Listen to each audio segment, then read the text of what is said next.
They've also beaten Perplexed and Waycrest and Freehold, which are kind of Method EU staple dungeons. Yeah, I think it's just assuming Perplexed would be at their best, at their 100% level in that motherlode, and trying to make sure there's not even a remote chance that they could lose, picking those perfect win scenarios. But game is underway. Method EU and Perplexed starting off in our grand finals in Waycrest. There we go. We see the double triple hunter comp for Waycrest here because of that bolstering and tyrannical combination of affixes. Both of them immediately going to the boss, to the triad, and using the bloodlust.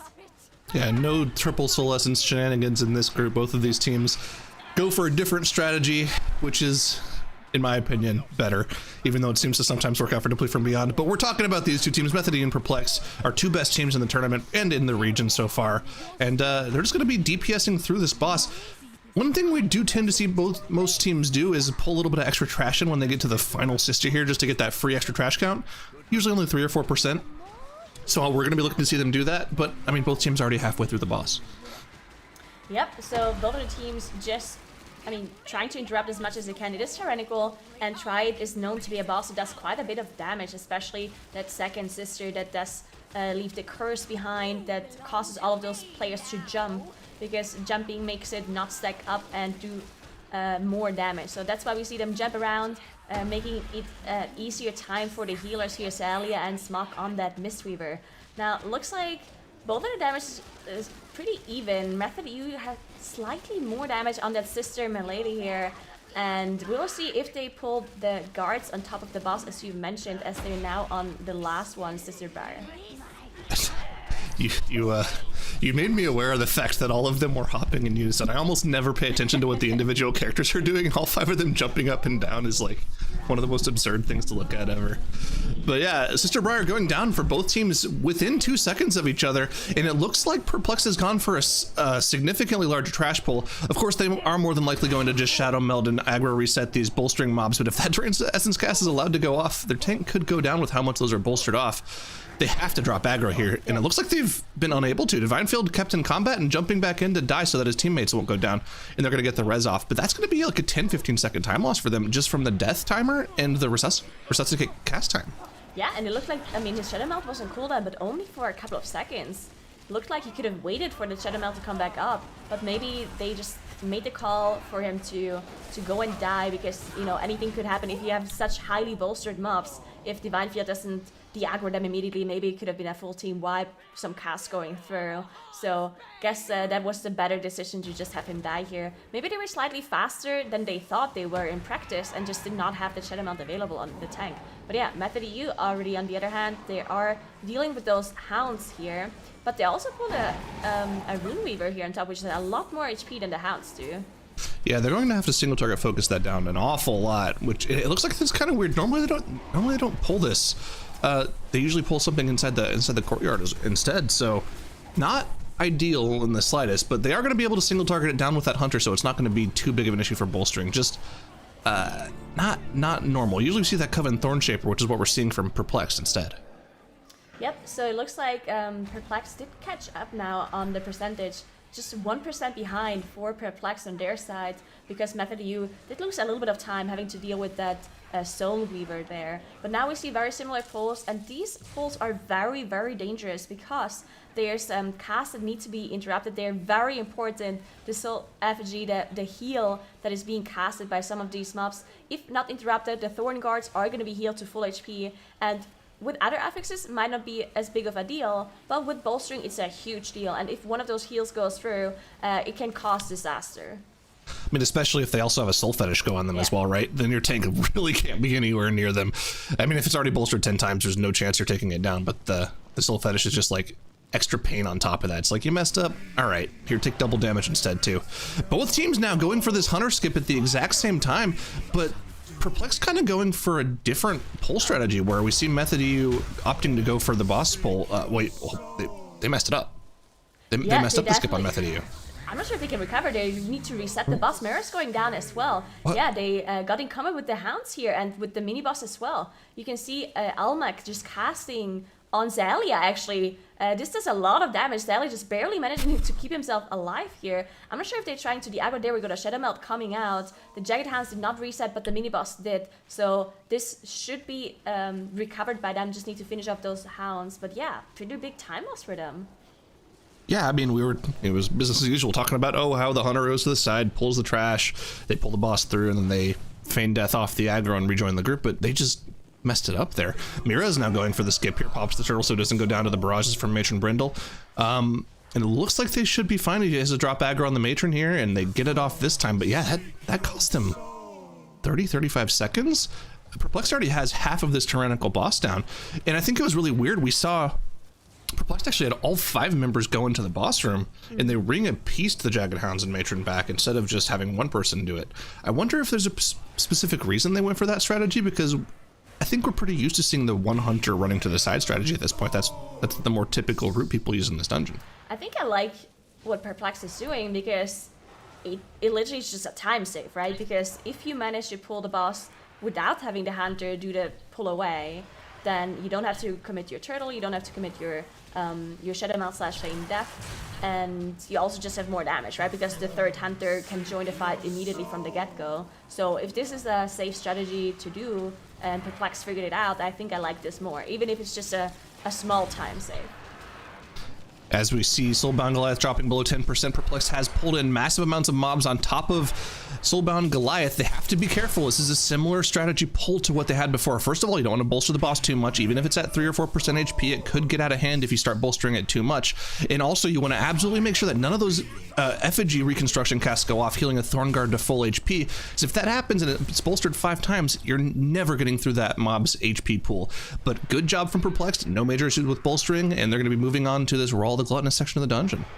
Yep, so we're going to see some pretty big pulls coming in by Perplexed here. They got to be careful because of that bolstering, though, can cause a lot of issues. Thankfully, the maggots do not actually apply bolster, but the rest of the mobs do, and they have quite different HP pools, so it's definitely a little bit dangerous here. And we see a shine dropping very low because of those spit debuffs that the maggots do, and we see Methodiu also pulled a bunch of mobs on top of the box, but everyone dropping really low as Goliath actually wants into fire here and to still have the trash alive.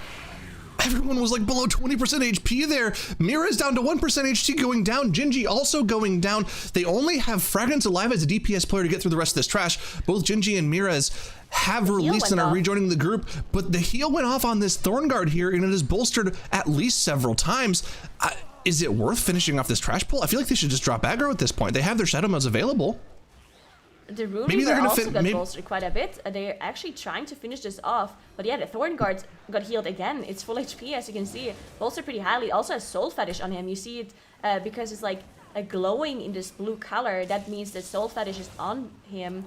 And this is why the Binding Shot is coming out. Now it does not want to tank this Thorn Guard, as he's pretty bolstered and has Soul Fetish as well. But yeah, they are managing to finish this off, but this definitely cost them a lot of time. Again, now they're up to 3 deaths. To be honest, it is pretty impressive how they managed to deal with these kind of mistakes they're making. But obviously, Perplexed on the other hand, not nearly as many mistakes and just dealing with everything a lot cleaner, so they're pretty far ahead. But the fact that they are recovering these kind of pulls is still pretty impressive to see by Methodiu.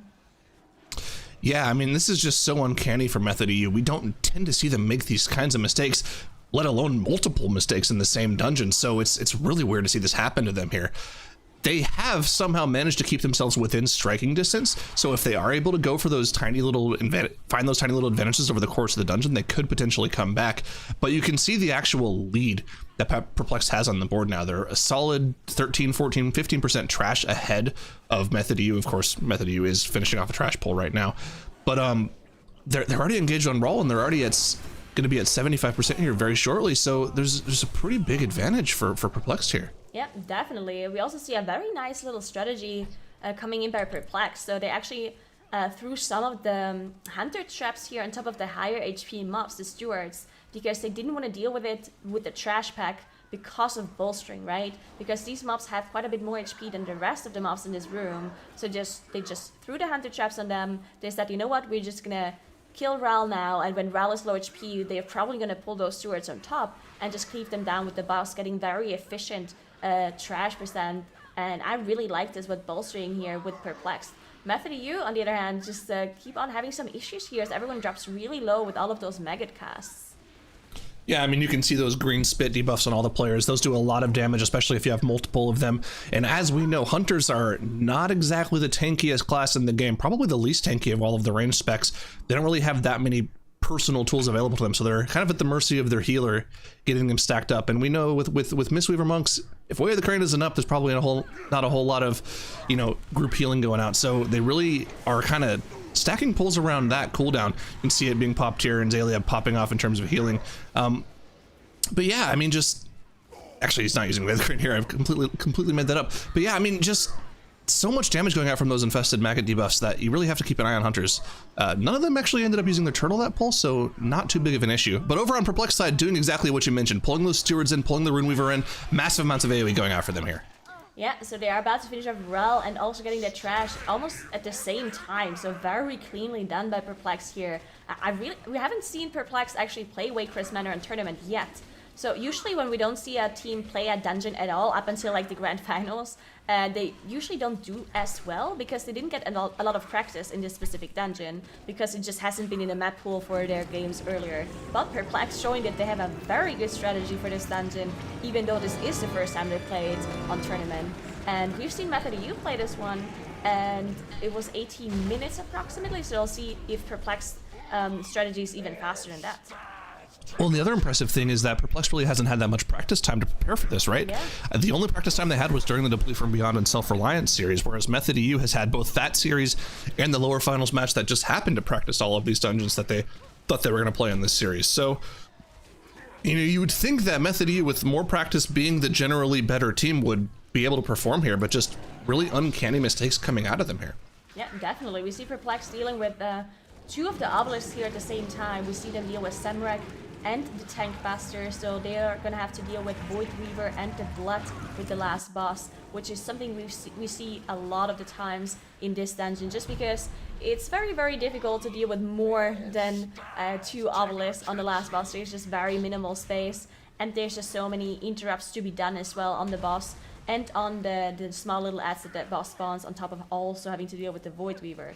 And Method EU now, they're about to finish off Rel as well. I think once they finish off this trash, they're going to be slightly ahead in percentage, but I'm not sure if that's going to mean much.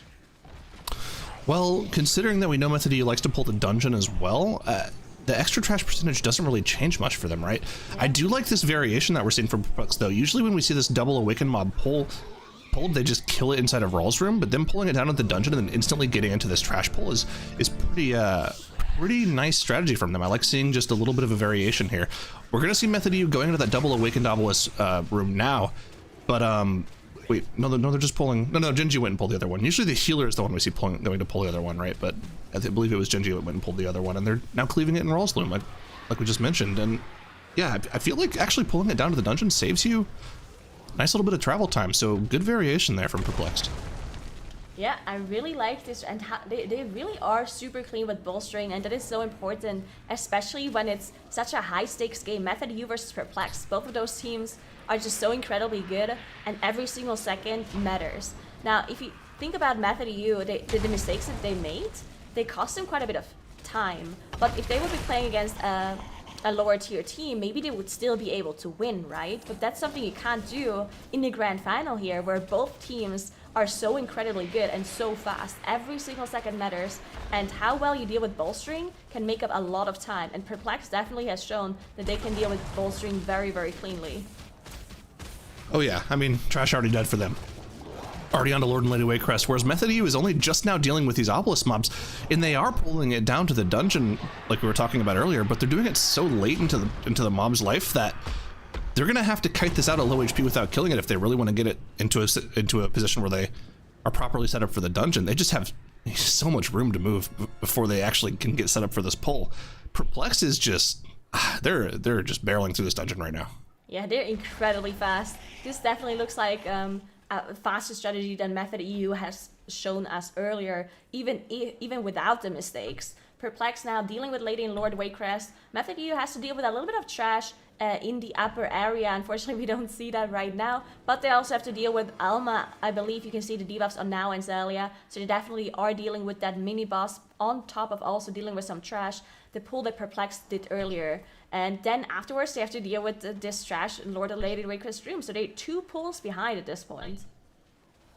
Yeah, they have a lot of room to make up, and realistically, you're not going to make that up just by doing more damage or having a better strategy, because there's really not that much strategy difference you can do in this section of the dungeon, right? Bolstering kind of, it limits your ability to pull trash on top of bosses, which you just can't do it.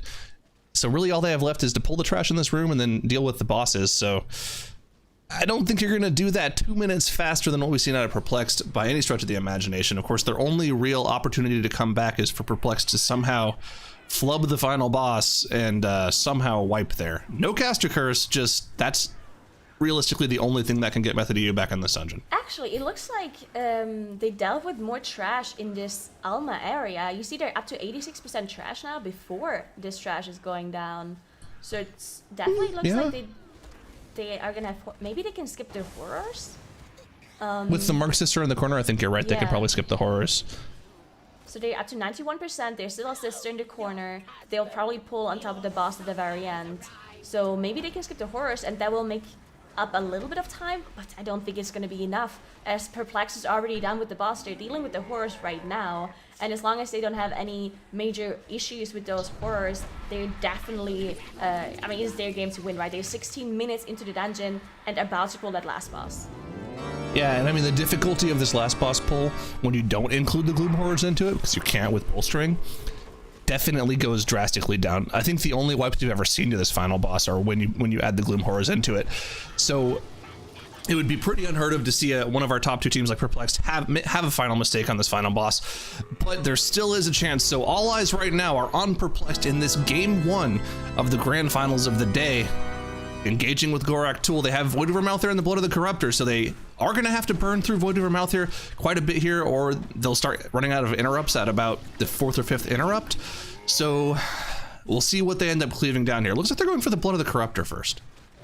Yeah, Blood of the Corruptor can cause some issues because of the limited room you have here, but if everyone stacks up and moves together, then the pools actually disappear before you get there again if you walk in a perfect circle. This is why you see everyone actually stacking up in melee here, not only for the blood and for the pools on the ground, but also because of the slavers. The slavers actually jump around to targets, so if one person is really far away, then the slaver will jump out and then it can't be burned anymore. So definitely important that everyone stacks up here. And now we see Void Weaver also being just cleaved down at this point. Lots of interrupts needed on this pull because of the Void Weaver, and the Gorak Tool also has a cast that needs to be interrupted. But yeah, what a clean run by Perplexed. Once they finish off Void Weaver here, Gorak Tool itself should not be a problem for them anymore. Yeah, I mean, and you have to really bring into question what's going on with Method EU. They've looked really, like, not on point in a couple of dungeons this tournament. Of course, King's Rest, you kind of have to chalk that up to RNG, right? That was weird, but this Waycrest Manor, it doesn't, I don't know, it was really out of character for the Method EU team that we've come to know. And, I mean, hopefully that's not the team that we're going to see in the next couple matches, because we're not used to them playing this way, and it looks really weird. But you gotta give it up to Perplexed. I mean, when you're playing against a team like Method EU, you know you have to bring your absolute A game, and they've brought it here. They've capitalized on those mistakes from Method EU, and they will be taking down this first game of this series, because with Gorak Tool at 10%, there's absolutely nothing in their way to taking this first dungeon. Despite all of his best attempts, Zyro is unable to drop the big caster curse. Wasn't trying. Say what you will. He was trying. Wasn't. Watched you plot and plan for too long, Zyro. Perplexed, taking game number 1 in Waycrest, and a little bit of that residual, J-Crest skills lying in the team, Dratnos. Yeah, they looked really, really good here. This was an impressive performance. 18 minutes, 35 seconds in Waycrest Manor with Bolstering and Tyrannical active. That's blazing fast, so great job by Perplexed. And not the first time, but they're going to be up a game against Method EU in a grand finals here. Once again, they're going to have to try and capitalize in Freehold, but that is that's gone wrong for them a couple times before. You're already bringing back the math skills and everything. All the things are coming back full circle. Yeah, it's quite a bit of a challenge that they're going to have towards it. And we also got to keep in mind that Nagura, we were talking about it quite a bit. Method decided to drop the ban onto Motherlode, a dungeon that they won against Perplexed because they think the other matchups are more favorable towards them. Yeah, I mean, next game is going to be Freehold, and Freehold is a dungeon where we've seen both of those teams once already. Method EU had a 1 minute faster time, 12 minutes 13. They had a similar strategy. Both of them were playing 4 obelisk with the last boss, so they chose not to kite. But yeah, Method EU slightly faster, 1 minute, which to be honest doesn't mean as much because Perplexed definitely had the time to practice this, and they saw Method EU's strategy on the tournament yesterday. So maybe they adapted their strategy, and maybe they can actually do a faster time there as well. So this is going to be a very close one, I think. Yeah, we'll see. Before we do that, let's jump into the highlights that you've got for us, Stratnos. What was causing Method EU just to be falling behind constantly? Yeah, so once again, we had the first mistake of the dungeon committed actually by Perplexed. We've seen this from them in a couple other series, but this was only a small mistake. You know, this is something that cost 15 seconds. Method EU had multiple things go wrong that cost more than that. They had a snafu with the Matron before Soulbound Goliath, staying in combat with much of the group, claiming some lives, casting that Thorn Barrage on Zalia. Really not something you want to have happen there. It ended up causing them to have them adjust their route. They lost a death. They lost a lot of time there. And then at the end of the second boss, surprise fire moment on that boss led to many deaths, led to interrupts getting missed on the effigy reconstruction, led to a big bolstering problem. That really gave Perplexed the window of opportunity one of those 2 mistakes would have been enough for Perplexed, I think, to win that map, but with both of them, it just shut the door on Method EU. Yeah, and we're also going to be going into Freehold, like you mentioned. What are we looking at most here, Zyro, going into this matchup? Well, while we were going over the replays there, I went back to all of the other tournaments that we've played in BFA, and I have an interesting statistic here for you. All of them.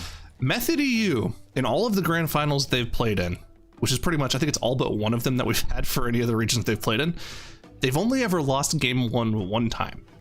And that was against 40K last year, and they ended up losing that series. It was the only grand finals they ever lost.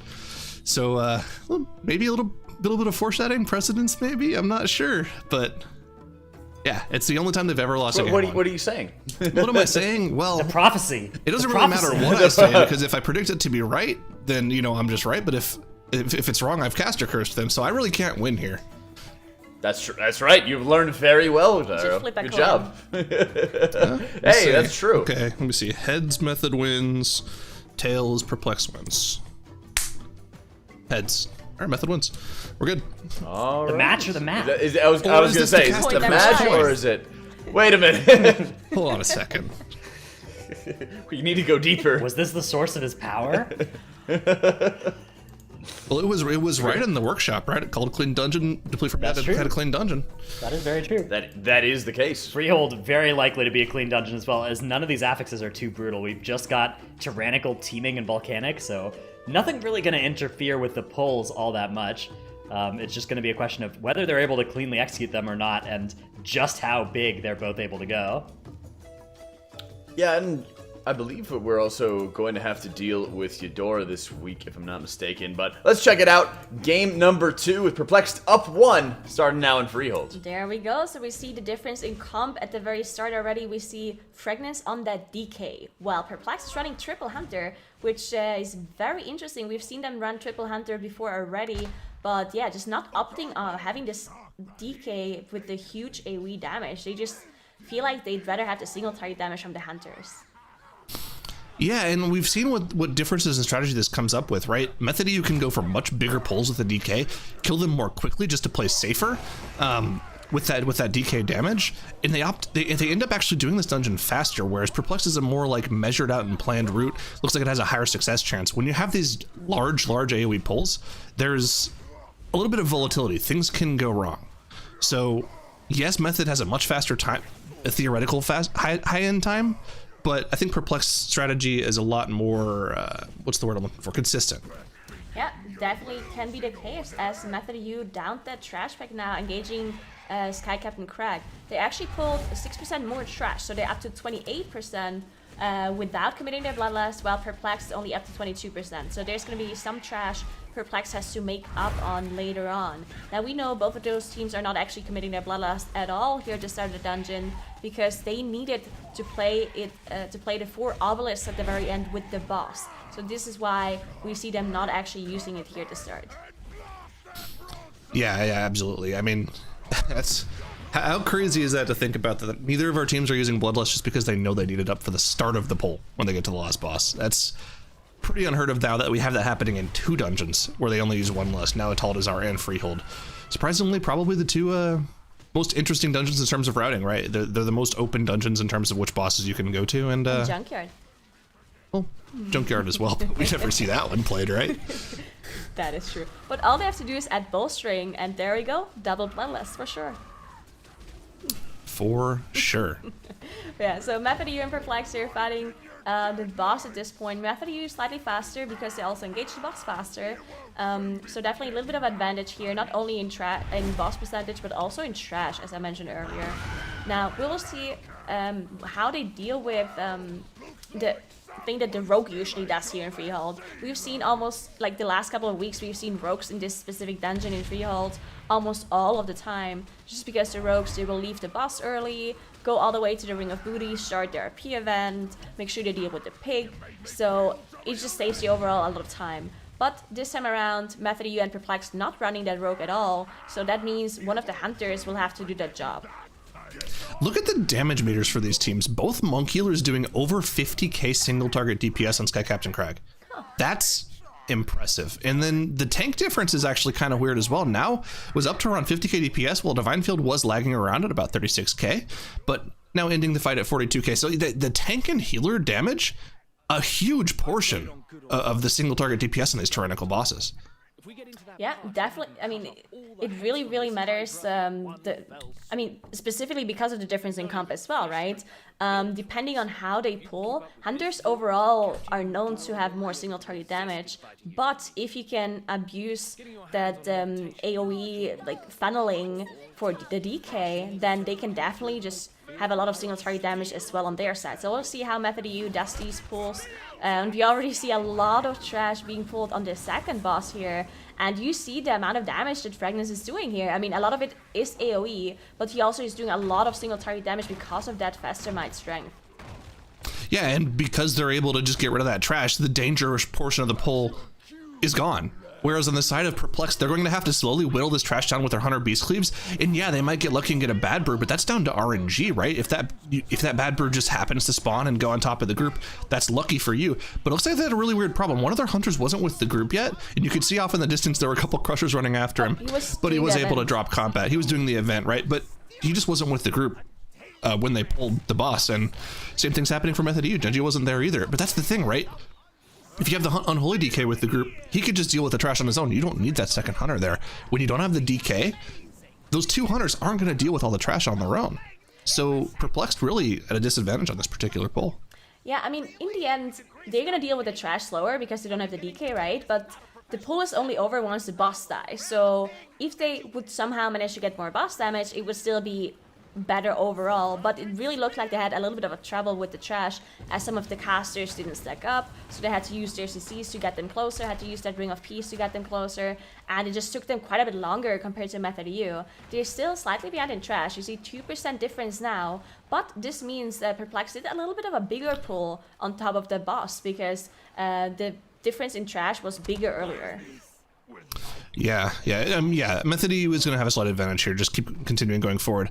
I want to go back to that corruption discussion earlier, though, with the Twilight dev, because I'm pretty sure it was this exact matchup, actually in this exact dungeon between Method EU and Perplexed and Freehold, where we saw differing corruption choices in our last cup, and it was specifically between the tanks, where Now was comfortable just going Twilight dev and rocking as much damage as possible, but Divine Field opted to go for the tankier versatility surging vitality build, just to make sure that he could stay alive on his own while his healer was kiting, and that ended up losing them the match just outright because Now was probably doing 50% more damage over the course of the dungeon.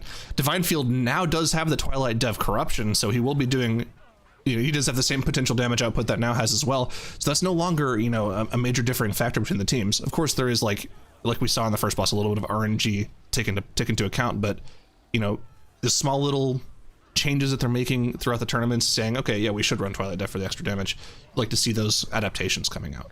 Yeah, and they're just adding more and more risk to all of these pools to gain a little bit of an advantage, right? So they're just really, they're going to their limits, right? The pulls that they're doing, the thing that we just saw Method you do, they pulled half the dungeon on top of Ludwig here. The amount of percentage they got just doing this pull right there, it's crazy difficult. You have so many things that you need to watch out for, and now it's taking so much damage. And it's just impressive that they can pull this off, even with running offensive corruption on their tanks as well.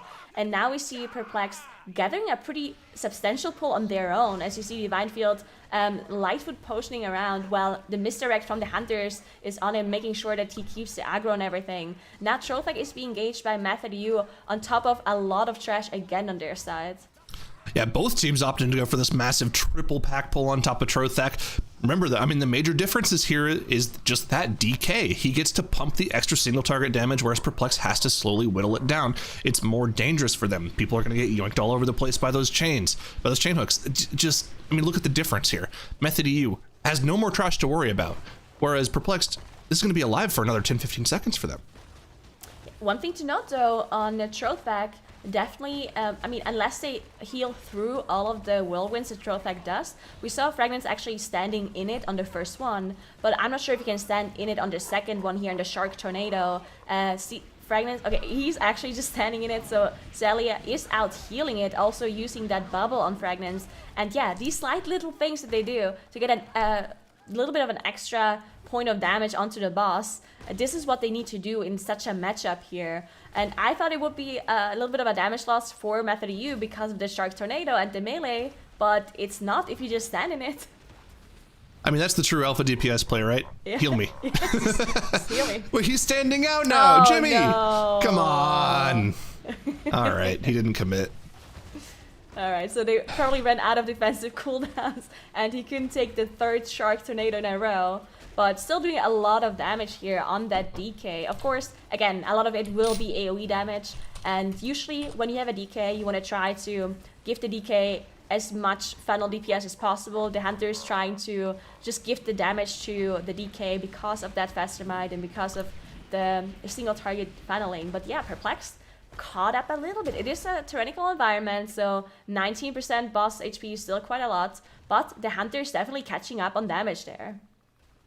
Yep, and that's the major strength, right? They get to have that extra single target damage. You can see the DK is high on the damage meter, but you have to remember a large portion of that damage for Fragments on Method U's side was from the AoE, not necessarily the boss damage. Whereas all of those Hunters are pretty much pumping out as much boss damage as possible. This section of the dungeon only 2 seconds slower for Perplexed, even though they didn't have that massive AoE damage. So they're definitely, going to be able to catch up in single target damage. It's really just going to come down to this kiting section of the dungeon, right? Who can pull off the kiting the cleanest? Oh, right, they're not kiting. You're right. Yeah. Method EU just AoEs it down with the DK. Yeah, both of the teams are AoEing the Awakened mobs with this middle pack, so this is going to be very difficult. This is why they saved their Bloodlust and did not use it at all in this dungeon. So now they're popping the Bloodlust. Now we see the Patons coming out on the Tank Buster here, and there's so much going on. You have the boss, you have 4 Awakened mobs, and you have the middle pack. This requires insane coordination by these teams. Oh yeah, and it's more coordination needed for Perplexed. We talked about it all dungeon. Again, the DK just destroys the trash. You don't need to worry too much about the AoE damage. Of course, the Hunters are still going to be DPSing as much as possible, but the DK just helps out so much. He's doing so much more damage than the Hunters here. Yeah, definitely, but it looks like Heartland Street is not dropping as much because they had to focus most of their damage on the trash. Perplexed doing a little bit of a different strategy. They only pull the Awakened mobs at the start without the middle pack. They wait for the boss to be lower to get the AoE artillery. Oh no, a Shine and Wolf Disc are actually going down. They do have 2 Battle Rests available, but it needs to be an Engineering Rest, which takes quite a while. And the 10 seconds on the board is going to matter so much. It looked like they were catching up on damage on Heartland Street, but with these 2 deaths, this might just be it. Method U already is about to finish off those Awakened mobs.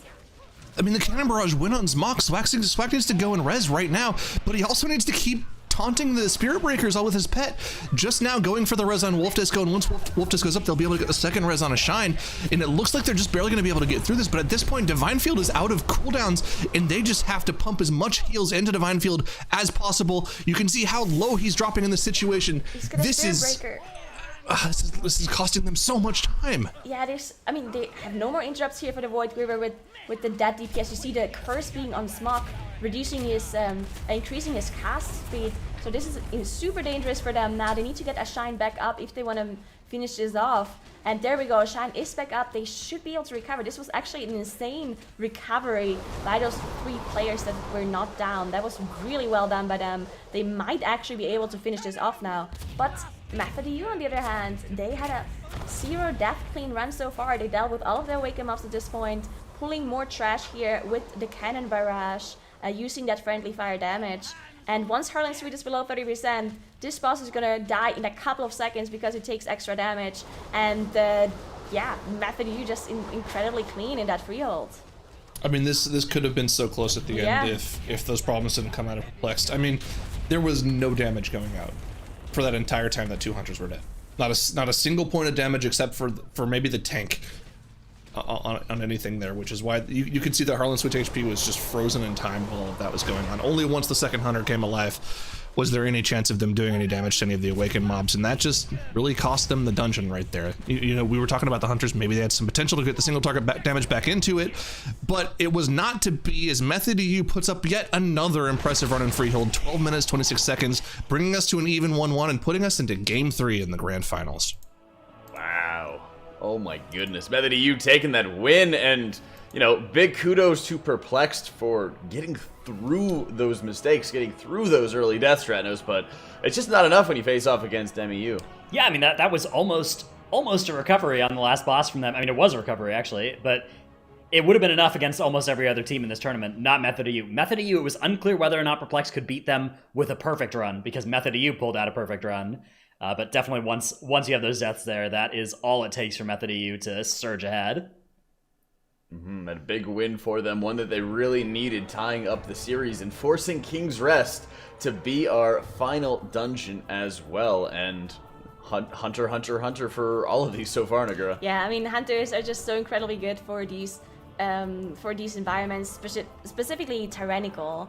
Now, we did see the 1 DK come out for the Freehold because of the huge amount of trash, and it actually worked better for Method EU. But King's Rest is not a dungeon where you can pull lots of trash on top of a boss, so definitely not going to see anything like that there. And we also have Tyrannical, meaning that consistent single target DPS that the Hunters provide is just so good. That's right, we'll be looking for that once again, and it's also one of those most disheartening things. I feel like every time we get into this matchup as well, Zyro, it just is constantly on the end bosses, right? You know, maybe there's some mistakes early on or something like that, but these end bosses just make and break teams with how much pressure is on it with the obelisks. Well, I think that's kind of what happens when you get to this point where you have 2 teams who are as practiced as these 2 teams are, right? That's the hardest part of the dungeon. It's the make or break section of the dungeon, so it makes sense that that's where they're going to have the wipes happen.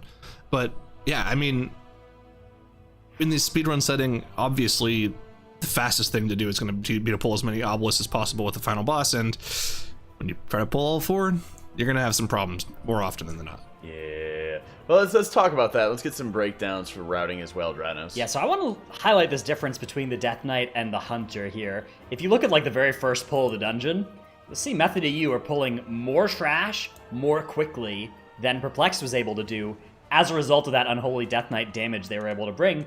And not only was the first pull better, every boss except for the first boss, they were able to profitably pull huge amounts of trash onto, and again, leverage that huge burst from the Death Knight, not even losing meaningful amounts of overall single target damage, because the Death Knights do a huge amount to the boss as well when there are a bunch of ads stacked on top there.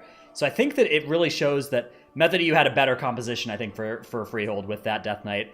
And yeah, Death Knight and Freehold, it looks so good to have at least one of them there. Yeah, especially what it's able to do to help kind of accelerate bosses and even makes things go more cleanly, right. More effectively. It's safety. You just see, yeah, you just start seeing like the harpooners die, just completely melt. You know, there's no longer any AoEs, there's no longer any casters.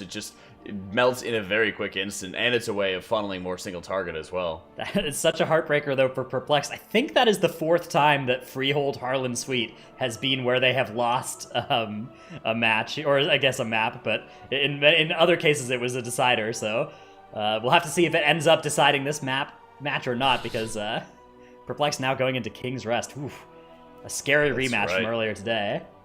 I was going to say, I mean, there's been a lot on the line for, not only where we saw Perplexed die and make mistakes just now in Harlan Suite, but also King's only where we saw Perplexed die and make mistakes just now in Harlan Suite, but also King's Rest, just very unforgiving no matter how many times you bring Hunters, having to know, how many kicks that you're going to have if you're dealing with any of the caster mobs because you're very limited on it. And who really would have thought at this point, Zyro, that we'd be having an all-range composition coming into MDI in the final season?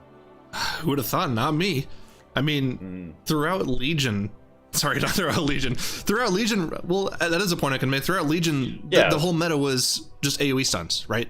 AoE stun all of your trash down. When we transitioned into BFA, it very quickly became the fact, due to a bunch of different things, right? The nerfs to AoE stun duration, and the fact that there were more individual interrupts that needed to be done in the new trash packs and the new dungeons, melee comps became favored just because of the lower kick cooldown.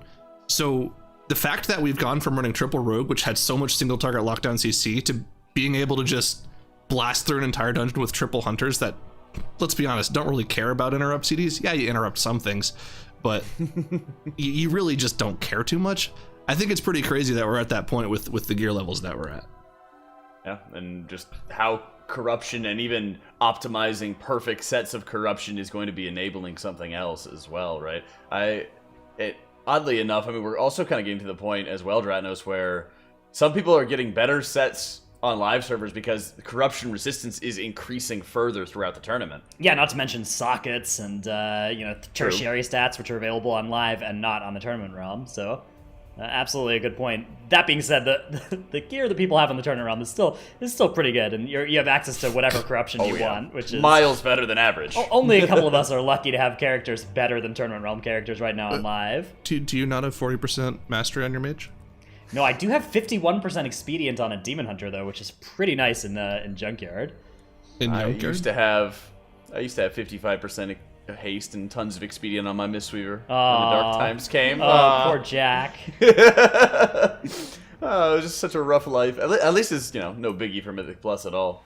So I just run with DPS corruptions anyway. But not all gushing wounds. I'm not as gifted as the MDI players with all gushing wounds, unfortunately. I went gushing in a raid last time. I was very happy. Did you? How many angry whispers did you get? A lot of them. What has been the craziest single weekly box that you guys have gotten so far? Mine was a gushing wounds, like first or second week. Mine was first box of the season. Was a 475 Gatiku with Twilight Devastation 3 and a socket. No way. The King's Rest sword. Yeah, the King's Rest sword. Oh my god. I don't like you anymore. Oh, Sword of 1,000 ban this man. My best item isn't from the box. It's just a drop that I got out of a workshop. Dryany, one of the healers, one of the holy paladins in my guild, got a ring. It was one of the Mechagon rings. The suffix was the gain haste whenever you cast three different spells. Mm-hmm. Got that with Expedient 3. Ooh. So it's a high haste ring, high haste, low mastery, 150 extra haste when you cast 3 different spells, 12% haste. Do you need? Beautiful for Warlock. Oh, I need. It was an insta equip. I love being able to have the Mechagon ring scale up with us. I mean, we've already seen it as well a couple times, Dratnos, where hunters were using the healing effects. Yeah, it's really nice, getting those items when you do a run with a healer in your guild and you can get them to trade the item to a real person. It's an upgrade.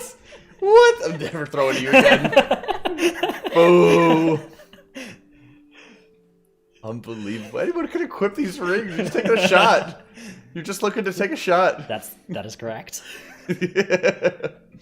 Oh my goodness. All right, Method EU and Perplexed are getting themselves ready. Again, this is going to be our final game of the Grand Finals. But after this game, we are going to be having our tiebreaker to decide whether or not the boys or Self-Reliance are going to be moving on into our global finals this coming summer. So it's our final European week, and we are going to have another weekend for NA to follow. And it's been a ridiculous journey to look at where Deplete from Beyond, the boys, Self-Reliance, these guys, the contenders really have come, Nagura, and how far they've come over 3 weeks. Yeah, I mean, it's super impressive to just look at how they adapt and how they change the strategies and how they change the comms.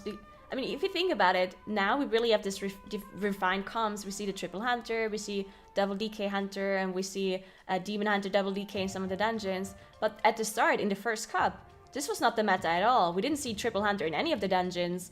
We even saw certain comps with mages, and we saw people run Resto Druid in some dungeons, and just running comfort picks. So I think all of these teams really evolved over those 3 weeks and really figured out how to play these dungeons the fastest.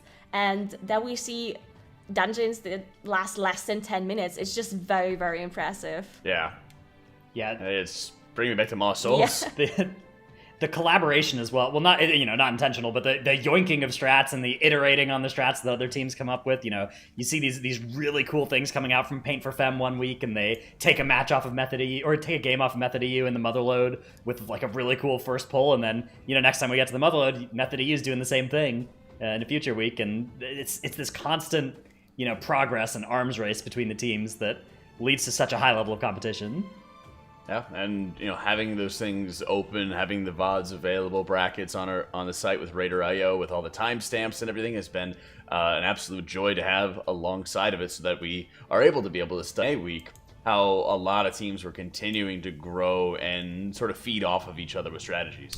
Yeah, I mean, I'm going to be honest with you. I was worried coming into the season because I thought we were at the peak of what we were going to see in terms of dungeon routing, and we were just going to see all of our top end teams just go for the exact same route and just see who could run it better. But that has absolutely not been the case. We've just seen so much crazy evolution over the course of these past 4 or 5 weeks now that I'm interested to see where it's going to go before the grand final, because we know that the changes from week to week in these cups are very small compared to what we see teams pull out in terms of strategy making for the grand final. I think we've seen some of that this week, some of these really interesting strategies coming out for the teams, especially like the Atel'Dazar. Wouldn't surprise me to see more strats like that for the grand final later this year. Yeah, and that's always one of the most interesting things too, is we saw it in Legion as well, that dungeons look like they're about as optimized as possible, but then sometimes there's just a couple of little tweaks, little differences as well, Nagura, and then they start bringing out some crazy things into the lands or the global finals. Yeah, I mean, one thing that I just remember from the top of my head is this Court of Stars pull where they had where they pulled the boss with the mini bosses still active, and they just kited them around and managed to kill the boss without having the buff on them. Just these little things, the fact that they figured those out in the tournament is just so nice to see. And even the teams, like, think about Method EU and Perplexed. Both of those teams, they already qualified for that global, for the globals later this year, right? So theoretically, they would maybe not have to put so much practice into this cup. But that doesn't matter to them, right? They still practice as much as they can. They come up with new strategies. They don't just sit on their old struts. They really try to improvise and come up and evolve from week to week. And this is what I really like to see from this EU and Asia region. Yeah, and we have quite a ways to go until Shadowlands, but then it's just going to be the continued innovation going forward with that, and all the different other variables that we're going to be experiencing there. We've already seen a couple dungeons. I think I've seen you run a couple as well, Zyro, from Alpha. Yeah, I'm interested to see how it comes out. Of course, there's only 2 available on the Alpha, so we don't really have a good idea of what the overall design is, right? Like, I remember for BFA, the first dungeon we got was a Atel'Dazar. We saw that first dungeon and we're like, wow, if every dungeon's like this, it's all open. But then the only other open dungeons ended up being Freehold. So it's really hard to actually get a good idea of what all of the dungeons are going to be like in the new expansion. But so far, I think I'm enjoying them. I think they're just a breath of fresh air right now. That's right, and it's always kind of reminds me, if you played Atel'Dazar when it first came out, there was only like one mob and it had like a ton of HP that was running to Yasma, yeah. And just everybody had to switch and nuke it and just run around in circles forever. Those are some of the best things when we see, like, the beginning of a dungeon, how it's formed, and what else gets developed going forward onto it. Yeah, speaking of development, I think that major props deserves to go to the Awakened Affix Yeah. I think that is a huge reason why we've seen so many different strategies and so much evolution and so many of these exciting moments with teams wiping on last bosses to various things, is because of that Awakened Affix really giving you this huge risk-reward opportunity throughout the dungeon. And there's like 30 different ways to deal with each Awakened Obelisk that, you know, teams continue to iterate on. So I think that is not just a great live affix, but an incredibly good MDI affix. Yeah, and I think that's always been the big thing of like this expansion has been like how you're looking at affixes develop, the seasonal affixes developing, and I mean if we're having a Bonsomdi dungeon, can't we, you know, affixes developing, and I mean if we're having a Bonsomdi dungeon, can't we, you know, Lord justify getting Reaping back or something like that? Yes, I'm on board. please. Yes, please. That'd be great. Or get Reaping back, but spawn the mobs for the opposite team. You know? Yeah, I saw Nerf talking about that earlier. That'd be great. That would be wild. I'm on board. You're just racing to kill 20% before the other team so that they fall forever behind. Yeah. I love it. That would be awesome. Just like have it spawning at the perfect moments, because then you could start, you know, mapping out how your opponents are playing, and you kind of like metagame with each other to say, okay, well, we know around, you know, 8:30 or something they're pulling this boss, so if we're able to, we just spawn all the Reaping on top of them. You get some dungeons with as many casters as like Shrine of the Storm or something, Zyro. Just have them go in. I think what we really need is we need a... No, not again. Yeah, yes. I think what the teams would really like to see is if YouTube chat just had a command they could type to spawn mobs in for either team. There we go. Yeah. Do you remember the first time we ran Motherload Mythic Plus on beta? And the mob count was something like 800. And we're like, yeah? what? Okay, there must be some mobs that are worth 10, and then you go kill one mob and it's still worth 4, and it's like, okay. All right, what's Keep going on pulling? That's one of the crazy things is, you know, the dungeons are wide open, percentages all over the place, but I always remember bringing, I don't know if it was Shella or it was one Warlock I remember bringing along with me to just make gates in every single dungeon possible. Like you could go to the end boss of like Motherload early on if you just had the right gates or you needed them in the right positions. We do have a little bit of an update. We are going to be having a quick break go on as we're waiting on one of our players who did disconnect. So we waited on him, taking a quick break in the process, and then we'll be getting on to our final game in our grand finals. Don't go anywhere, guys. We'll be right back.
You hate to see it. There it is.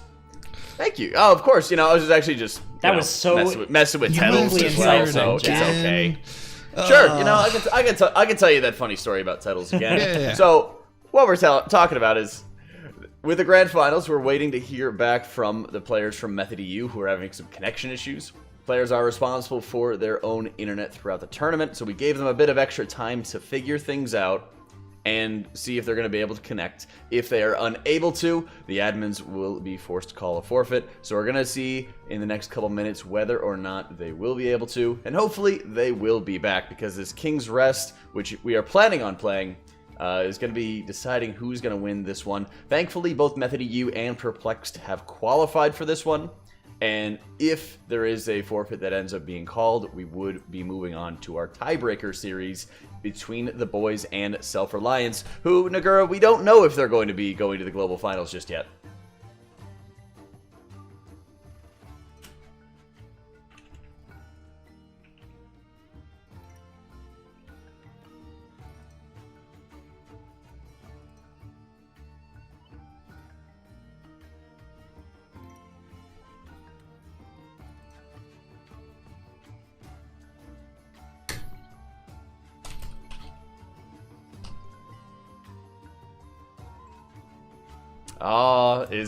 Did Nagura fall into the trap card as well? Did you? No. Okay, hold on. It's my turn now. I'm gonna start talking. All right. Okay, maybe. Do we know what you're saying? He muted himself. That's the joke. Wait, did you guys not hear me? Oh, darn. You just want to be included in things. Yeah, though, Drynos, your turn. That's okay. Yep. That's okay. Dennis? I don't feel a need for inclusion here. Aw. So I you're want a- so to you're a join hipster, my huh? friend Tettles in not being included and stuff. You want to be on the He doesn't bench? feel too excluded. You just change your name at the bottom or something like that really quickly. Yeah, it'd be perfect. Now, as we're getting ourselves ready, like I said, we're checking in on all these teams, making sure that they're online. It looks like they are, but we don't know if we're going to be having any other issues in terms of lag that they're having going on. I believe it was something more regional, so like I said, we're checking that out. And I don't know if we know the dungeons just yet for our tiebreakers. We do Do indeed. we know at this point? Oh, we do, Dranos. Well, we don't Talk know about what the some of bans tiebreakers. are going to be. It's going That's to be a right. blind ban, so teams might ban the same map. Normally, we have the teams ban in order based on their seeding, but for this tiebreaker, they're going to be given the equal seeding. So the maps in that tiebreaker pool include some favorites such as Toldagor Shrine and Siege of Morales. Lots of potential ban targets here, and it's possible that only one of them will get hit. That could be pretty interesting. I can't wait for this tiebreaker. This is gonna be great.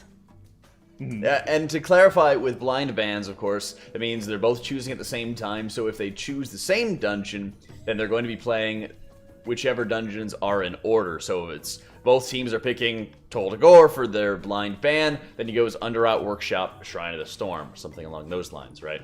So we are checking with the players. It looks like they are all set. So we thankfully should be able to continue our grand final match, getting the last bits of ready checks together, and we are ready to go. I'm happy to tell you guys our final game between final grand finals game between Method EU and Perplexed is getting underway right now in KR. Alright, so I'm so glad they managed to log on again and fix their issues here. Would have been a shame if they needed to forfeit, but there we go. We're in King's Rest now. We see this repeat of King's Rest, because Method EU and Perplexed already played this dungeon earlier against each other, and Method EU won. So let's see if they can do it again. Yeah, and I mean, I think it's going to be the same as before, right? Method EU is not a team that will make the same mistake twice very often, so I would be very surprised if they had any issues in this King's Rest. That being said, the Waycrest Manor earlier on was kind of questionable, so we'll see if they're able to pull it off here. We know Method EU has a faster theoretical time, and they have every little tiny little nuance of this dungeon down to a T, so Perplexed is really going to have to step it up here and have the best King's Rest of their life in order to take it off. Alright, so we see both of the teams pulling the whole room together here, also committing the Bloodlust to make it a little bit easier. And I'm now dropping incredibly low here. Does need to commit that shield wall to stay alive. And Divine Field doing the same thing, just using their defensives. And now leaping away and using the Ring of Peace to give them some kiting room. Because once you run out of defensives, it's going to be a difficult time for that tank to stay alive with all of those deathly chill casts going through. I mean, look at the difference already. Method EU, the trash is already all dead for them, whereas Perplexed has to kite it out a little bit. It all goes down pretty quickly even after the kiting, but the time loss there from just having to kite things around, your tank isn't able to run and deal with the trash like we saw from now. Method EU just tiny little advantage once again at the start of the dungeon like we just saw just now. Yeah, and now they pulled the minions actually on top. They want to make sure they don't get feared in a bad spot. We see the binding shot come out by the hunters, making sure those minions don't reach anybody. So well done by them dealing with those minions. Perplexed doing the same thing, and also of course having those guardians on top of the boss. Not only is it efficient to deal with these guardians while fighting the golden serpent, of course, but it also just gives the hunters a little bit more damage. So very good for both of those teams to deal with the guardians and the boss at the same time. Oh yeah, I mean, it's really going to come down to sort of the RNG here. Can the hunters get Dance to Death procs? If yes, damn do. If not, well, you might deal less damage in the tank sometimes. Check out Divine Field's damage, getting so many procs right now. Beating one of the hunters in terms of damage right now, and it's not like he's doing bad damage either. He's just getting unlucky with procs. There he is now, pulling ahead of the tank. Yeah, looks like Divine Field has his lucky dungeon here. I mean, we've talked to the team and they said they usually only lose when Divine Field doesn't proc Twilight Devastation. Looks like he got his Twilight Devastation luck for this King's Rest here, so they're off to a good start. But if you look at boss DPS, Method EU slightly ahead. 2% boss damage ahead, which on Tyrannical is a couple of seconds for sure. So maybe a little bit of an advantage here for Method EU, but this is a very close dungeon so far.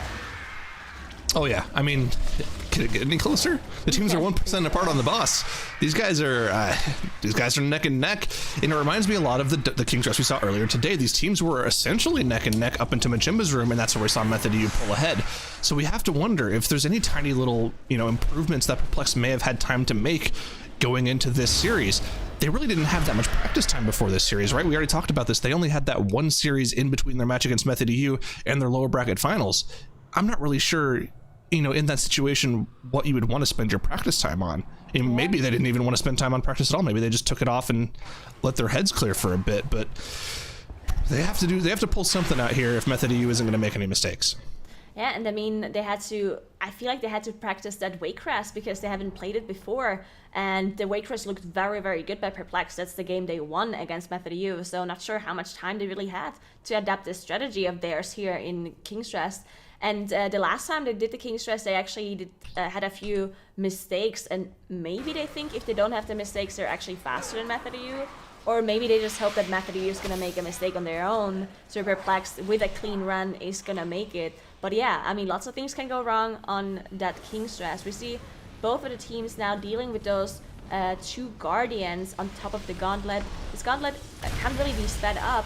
But the more damage you actually do to the trash packs from the Gauntlet, the faster the next trash pack is going to spawn. So you want to make sure the Guardians are just being passively cleaved instead of focused. Why is one team copying the other team's strat? This is so boring, man. I know, right? Yeah. I mean, it's actually such a crazy aspect of the competition right now. These teams are so good that they're essentially doing the exact same thing at the exact same time. And actually, Perplexed now pulling ahead of Method EU. They actually in terms of trash. Faster, yeah. They focus the trash faster, which is more important here, right? This is a gauntlet. The next trash pack only spawns when you've killed the previous one. So yeah, Method EU finished off the animated Guardians, but Perplexed is in the lead because of that now. Yeah, so they engaged the Gauntlet a little bit later on Perplexed side, but now they managed to catch up. Now you see how important it is. These tiny little things matter so much when it's a game between Method EU and Perplexed where both teams are so incredibly fast. Maybe if there's a lower tier team that has a much slower strategy compared to yours, then a mistake like this or a slightly less optimization might not matter as much. But here it really matters. And now we see Perplexed getting the last trash group here a couple of seconds faster. I would say almost 5-6 seconds faster at this point. So Perplexed definitely ahead again. Oh yeah, I mean for sure. They have a pretty sizable lead, right? Half the trash's HP has gone by the time Method EU is pulled. The question is, are they going to be able to maintain this lead throughout the rest of the dungeon? In that King's Rest we saw between these two same teams earlier today, Method EU and Perplexed were dead even, neck and neck by the time that they pulled Machimba, and Method U was able to establish a 30 or 40 second advantage by the time the dungeon was over. So the question is, like we mentioned, has Perplexed figured out a way to minimize those tiny little mistakes for the rest of the dungeon? And all eyes are them as they rush down to Machimba's room with a sizable, just distance lead over Method EU. Yeah, there we go. Perplexed gathering the trash here in Machimba's room, gathering the constructs here on top of the purification construct that is here because of teeming. So teeming means there's an extra one that does the same abilities as the bridge construct. So you have the frontal cast in the tank that leaves that lava pool behind, and then you also have that beam, which does quite a bit of damage if you get hit by it. It is Tyrannical, so it's not being buffed, but it applies Grievous, and then it applies a dot that ticks, so definitely want to make sure you avoid it if you can, but sometimes it's going to be impossible to avoid because you get entombed by the other two constructs. Yep, and of course they're going to wait for those Entomb casts to come out before they engage the boss, and once the first two set of Entombs have come out, they're going to be engaging the boss and finishing off the Interment constructs before they cast that Entomb a second time. The Purification construct will, however, still be alive, so they need to make sure they're dodging that Purification beam, and now both bosses are on Machimba the Embalmer at the exact same time.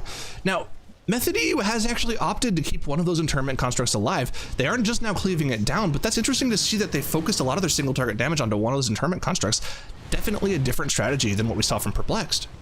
Yeah, I mean, do you think it was on purpose to have the 3 targets here? But it seems very risky to do, because if you get an extra Entomb, that is definitely gonna cost you quite a bit of time, if not wipe you, because you get another Entomb from the boss at the same time. Sally actually dropping really low, but did manage to recover now. They gotta be careful as they now basically abuse the mechanic of Machimba, that if you get the person that is entombed out almost immediately, then the boss stops casting any abilities and is only melee hitting the tank. But looks like Method U didn't manage, as it's casting a Drain Fluid here. This is a pretty big time loss for them.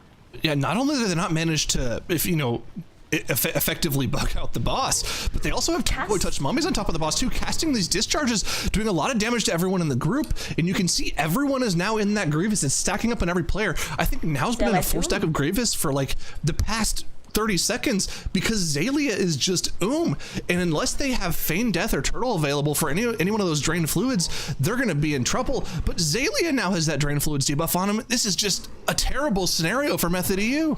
Yeah, I mean, they managed to revival off. Sally just barely had enough mana for revival once the disease AoE cast went through from the skeleton, but now he's completely drained on mana, and we still have Machimba cast Drain Fluid on everybody because they didn't manage to get the person out immediately. You see Sally going down here, actually. They do have a Battle Rust available, but I'm not sure how much the Battle Rust is going to do for them because Sally is still This is going to be a full team wipe for Method EU. That. Oh my god. That was the slowest car crash I think I've ever seen. Yeah.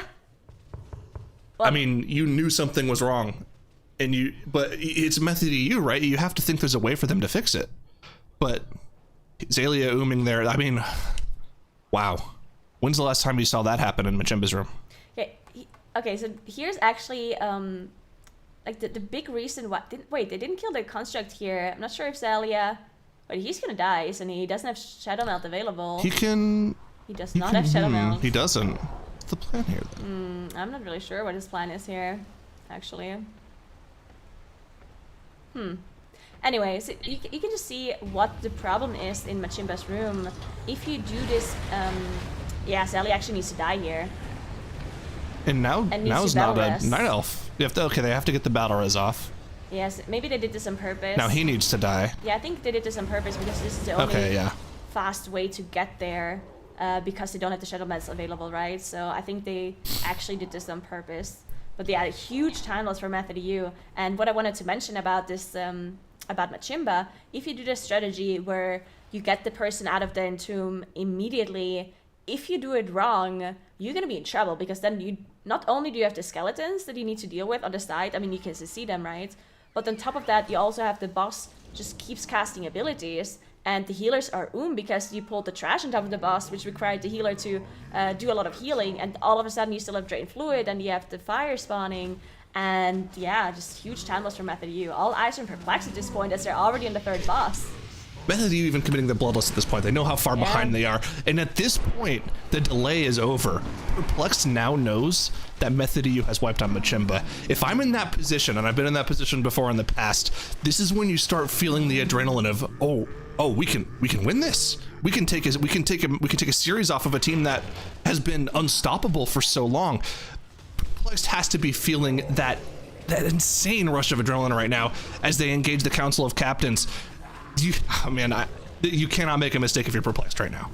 Definitely not. I mean, it is a huge amount of time that Method U lost here, but we know how good they are. So if Perplexed makes a mistake on their own, maybe wipes in the last boss with the Awakened mobs that they still have to deal with, definitely going to be a window for Method U to come back. So Perplexed definitely needs to keep the head in the game and just finish this dungeon off cleanly, because that is them winning the grand finals against Method U. Going to be the first grand final that Method U is not winning this year. So very interesting to see the outcome of this King's Race here, as Perplexed is already done with Kula here. They still have to deal with Xenazal and Akali afterwards, though.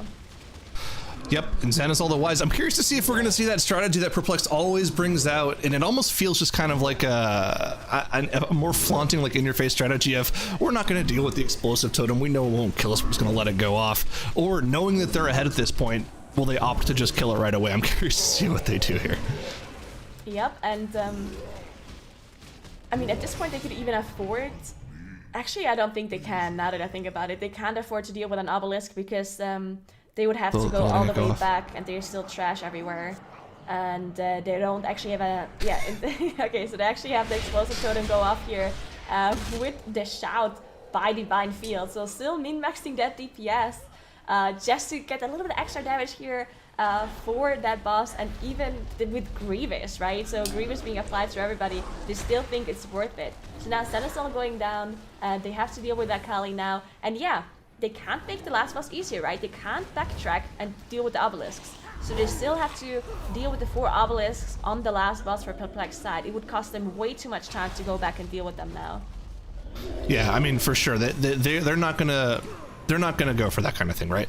That wouldn't make any sense. You want to go for your full-on strategy at this point, because they'd have to somehow find a way to skip past the trash that they already skipped. If there was a way, like an easy way, I would say. If there was an easy way of doing it, and there just isn't, right? Well, yeah, no, because everyone's a dwarf, they don't really have an easy way of doing it at all. I suppose they could do it if they just let their tank die. Okay, interesting. I don't think they're going to. I think they're going to go for the 4 obelisk strat, because we've seen so many teams be able to pull it off. The only major issue is the Quaking Leap timing with the Fear Circle, right? We saw that happen to Method U earlier yesterday. That's kind of the main problem. There's plenty of room to kite around in King Dazar's room. There's not really too many major mechanics you have to deal with in the first phase of the fight, so I wouldn't be surprised to see them not change their strategy at all. Yeah, Method U did manage to come back now to the same boss here as well. Now, of course, this is a Tyrannical boss, so still a pretty big difference between them. And then we also have the 35 seconds on top because of those 7 deaths. Now we see what Perplexed does. They still need quite a bit of trash to deal with here.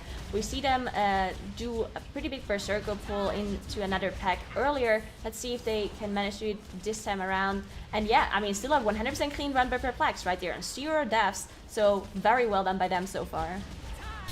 Oh yeah, and they're kind of, it looks like they're just kind of waiting for CC right now for this first trash pack. I'm not quite sure what the wait is for from Perplexed. Oh yeah, there it is. Shina is now going to pull the trash with his turtle. Looks like they even pulled the middle pack into this. This is a much larger pull than we normally see here.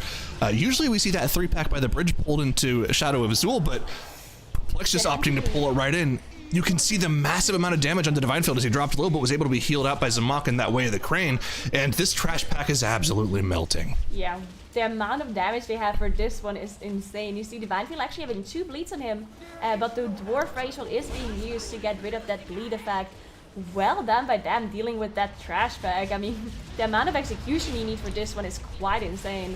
There's so many casters there and so many Berserkers, plus the Raptor jumping around with the frontal cleave, and there was also a Beastmaster in it as well, which casts that frontal cone with the poison effect, and then it also does the knockback. So well done, as they now are on Shadow of Azul.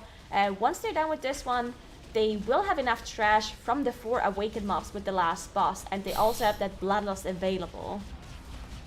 Yeah, and I mean, we're probably going to see them burn down Void Over Mouth here because they do have the Hunter interrupts, right? They only have those range level interrupts, and then probably. Well, I don't know. Do you think it'd be more important for them to burn down the Beckoner of Chaos first, just to get rid of those fear circles?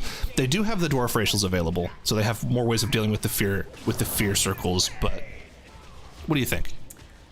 I think a Samrag would be the best because the blood doesn't really matter, right? You have so much space in a room. Blood doesn't matter, and I also don't think the tank faster matters too much if you have triple hunter to deal with it.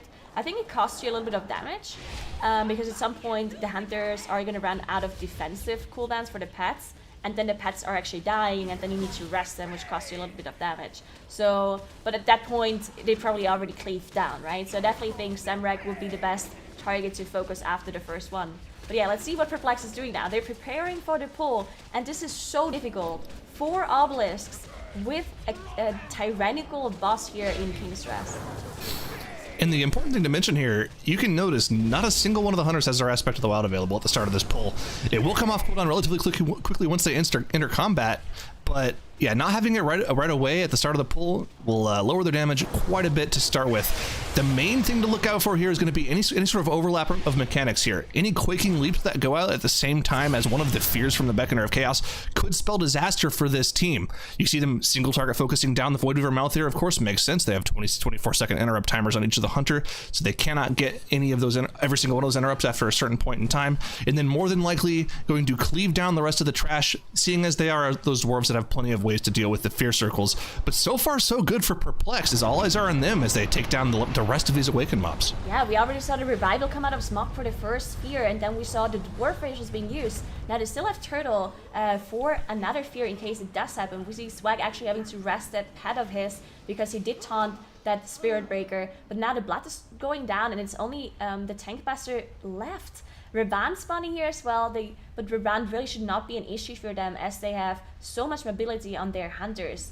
And yeah, tank buster going down. That was super clean, well done by Perplexed, dealing with these awakened mobs. And at this point, it's only the boss between them and winning against Method U in this grand final. Yep, I mean, those quaking leaps, all they gotta do is disengage for them, and they have to make sure, I mean, 2 of the hunters still have their turtle up for Tazala's spawn too, so they'll be able to burn through that quickly as well. And Perplexed have stood up to the occasion here. I don't think there's any, I mean, okay. Don't. Cyro. I'm not gonna say it. Not gonna say it. You talk. I don't want to say anything. Alright, Salah spawns here for Perplexed. So Salah can cause some issues, right? Because you do the AoE fear that if the AoE fear goes through, you can get feared into one of those whirlwinds on the floor, and it can just, you know, it can be an unlucky combination of things. You can even get feared into the Reban hunting leap here. But they finish off Salah now, so no more AoE fears going out. Only Reban and King Desar left. At this point, they're not even focusing down Reban, right? They're even though they know they're ahead, they're just going on King Desar here. They just want to get a clean, fast King's Rest stem here against Method U. Method U, on the other hand, they did manage to recover from their mistake that they had on Machimba. They're also now on King Desar. But it's too little too late. At this mistake in Machimba's room, this cost them so much. Perplexed, a 100% clean run, 0 deaths on their side. And King Desar is going lower and lower. There's no way.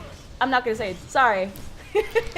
There's absolutely no way they're going to wipe to this boss at this point. There's nothing that can take them down. And would you believe it? Perplexed is going to be taking the first series, this entire Cup series, off of Method EU in a 2-1 3-game fashion against Method EU and take down the 3rd Cup of the season. Wow. There it is. Perplexed getting the big win, the one they've been waiting for and pushing for. There you guys see the big dance out of the team. You know they got to be happy onto that one, Dratnos. Yeah, this is exactly as the prophecy foretold. Every team earning now